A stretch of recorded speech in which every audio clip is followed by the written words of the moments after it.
जोबोद मोजां ओरैनोथ' आगोलनिफ्रायनो आङो केम्पेइननि समनिफ्राय रायजो राजाफोरखौ लोगो मोननाय समाव रायजो राजाफ्रा बयबो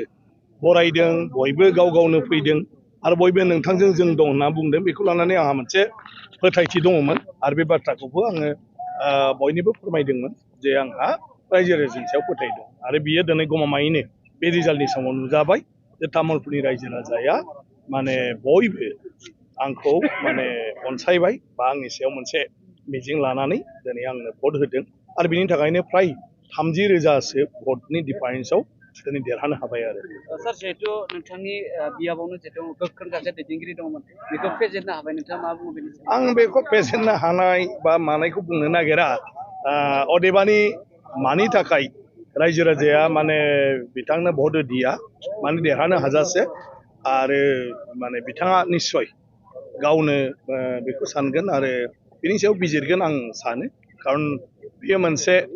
गणतन्त्र हादोर रायजोआ गावनि गोसो बायदि गाव जायखौ माने मोजां मोनो बा जायनि सायाव फोथायथि लाखियो बेनो भट होयो ओंखायनो बे बिसायख'थियाव गोबांथार केन्डिडेट दं दिनै प्रमद बर' बिथांल' नङा थेवबो आंनो बांसिन तामुलपुरनि भटारफ्रा दिनैहाय माने मददखौ होबाय आरो बिनि थाखाय आं दिनै देरहाबाय। सार बिटिसि एरियायावबो जे बिजेपिआ मोनसे मोजां रिजाल्टफोर दिन्थिनो हादों मा बुंनो सानो? आं सानो गासिबो माने मा होनो बाथ्रायानो सोनारो जोंनि मानाव गेदेर डक्टर हिमन्त बिश्व शर्मा बिथांनि खामानि मावनाय दांनाय आरो नरेन्द्र मदि बिथांनि दिनै खामानि मावनाय दांनाय हादोर नाङै गासैबो जायगायावनो खालि ओनसोलनि जौगाखांनाय खामानिल' नङा जासे मानसिनि जि माने मा होनो गावारि जिउ बेक्तिगत जि जिबन बे जिबनावबो बायदिसिना खैदां खैफोदखौ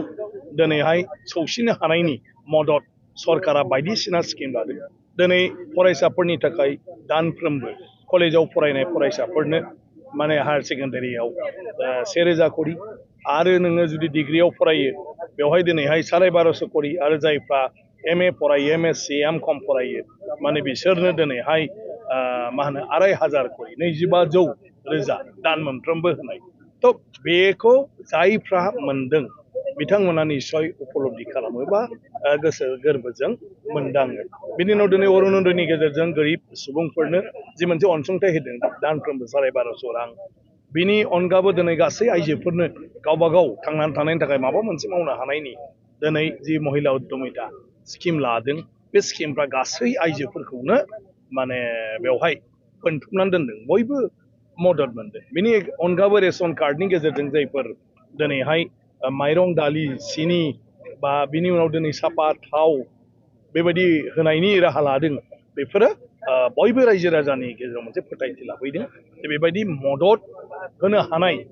दैदेनगिरिखौनो जोंनो नांगौ ओंखायनो नरेन्द्र मदि बिथां आरो हिमन्त बिश्व शर्मा बिथांनि सायाव गोथौयै फोथायथि लाखिनानै बे बिसायख'थियाव बयबो फिन हिमन्त बिश्व शर्मा बिथांखौनो चिफ मिनिस्टार जाफिननांगौनि थाखाय मदद खालामदों आसामाव आरो जोंहा मानाव गेदेर हाग्रामा महिलारि बिथाङाबो दिनै देरहाखांनायनि उनाव जिबायदि माखासे हाबाफारि लानानै खामानि मावदों बिनि सायावबो मोनसे रायजोआ फोथायथि दं आरो बे हिसाबै हाग्रामा बिथांनि खावलायनाय लेखाबो बिटिसि ओनसोलनि रायजो राजाया दिनै बिजेपिनि बिजाथिफोरनोबो होदों। ना बेथ' दा दैदेनगिरिफोरनि बाथ्रा दा आं देरहादों लसो बेखौ बिथांमोना माने सानगोन सिन्था खालामगोन गतिके बे मोनसे पार्टियाव गोबांथार दिनै देरहाबाय आरो बे देरहानायनि गेजेराव सोरखौ माबायदि माने बिबान होयोब्ला पार्टिया गावनि साननाय बायदि रायजो राजानि खामानिखौ मावनो हागोन हादोरनि खामानिखौ मावनो हागोन बेखौ बिसोर थांखि लागोन। ना आं बेखायनो बुंदों बेखौ UPPLA गावनो निस्सय माने बिजिरगोन बबे जाहोननि थाखाय दिनैनि दिनाव UPPLखौ रायजो राजाया नांथ'वा होननानै माने दिनै माने मेन्डेटखौ होदिया बे जोबोद गिदिर बाथ्रा मोनफ्रोमबो पार्टियानो बेफोरखौ नायबिजिरो गतिके बेखौ बिथांमोनहा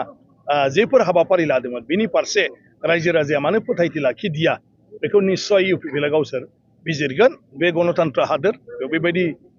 सम जायो बिथांमोना जेफोर बाथ्राखौ बुंदों हयथ' बियो रायजोनि थाखाय गोनां बाथ्रा नङा बा रायजोआ बिथांमोननि सायाव फोथायथिखौ लाखियाखै आरो जायनि थाखाय दिनै BPF आरो BJPनि